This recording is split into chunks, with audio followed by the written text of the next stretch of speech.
Wherever you go, whatever you do, throw a little at it. Omax, Vest and Briefs. Kalpakkam அருகே பள்ளி மாணவியை கூட்டு பாலியல் வன்கொடுமை செய்த கல்லூரி மாணவர் உட்பட 2 கைது செய்யப்பட்டு இருக்கின்றனர். கல்பாக்கம் அருகே பள்ளி மாணவியை கூட்டு பாலியல் வன்கொடுமை செய்த கல்லூரி மாணவர் உட்பட 2 கைது செய்யப்பட்டு இருக்கின்றனர்.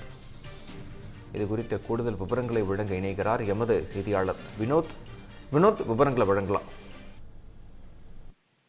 வணக்கம் விக்னேஷ். செங்கல்பட்டு மாவட்டம் கல்பாக்கம் அருகே தனியார் பள்ளியில் படிக்கும் 8ஆம் வகுப்பு மாணவி ஒருவர் நேற்று காலை வீட்டிற்கு பின்புறம் உள்ள முற்பதற்கு அருகே இயற்கை உபாதை கலைக்க சென்றதாக கூறப்படுகிறது. அப்போது அந்த மாணவியை பின்தொடர்ந்து சென்ற 2 பேர் மாணவியின் வாயை பொத்தி அங்கு உள்ள வீட்டிற்கு தூக்கி சென்று கூட்டு பாலியல் வன்கொடுமையில் ஈடுபட்டதாக கூறப்படுகிறது.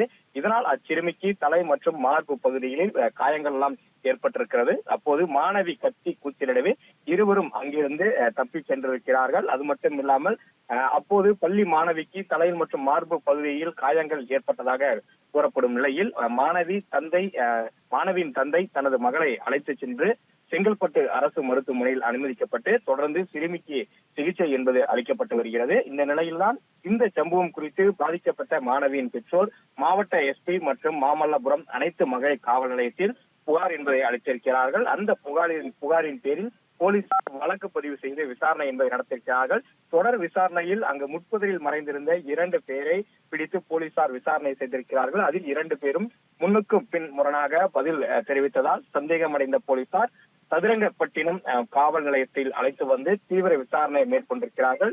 திருக்குளக்குன்றத்தில் உள்ள ஒரு தனியார் கல்லூரியில் 3ஆம் ஆண்டு மெக்கானிக் இன்ஜினியராக படிக்கும் மகேஸ்வரன் மற்றும் மரக்காணத்தில் இறால் பண்ணையில் வேலை செய்யும் அஜய் என்பதும் விசாரணையில் தெரிய வந்திருக்கிறது.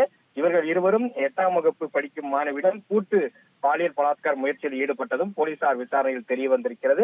பின்னர் மாமல்லபுரம் மகளிர் போலீசார் 2 பேர் மீதும் போக்சோ வழக்கு பதிவு செய்து அவர்களை நீதிமன்றத்தில் ஆஜர்படுத்தப்பட்டு பின்னர் சிறையிலும் அடைக்கப்பட்டிருக்கிறார்கள். இந்த சம்பவம் தொடர்பாக இதில் வேறு யாருக்காவது சம்மதம் இருக்கிறதா என உள்ளிட்ட கோணங்களில் போலீசார் விசாரணை என்பது தற்போது தொடர்ந்து நடைபெற்று வருகிறது. விக்னேஷ், விவரங்களுக்கு நன்றி வினோத்.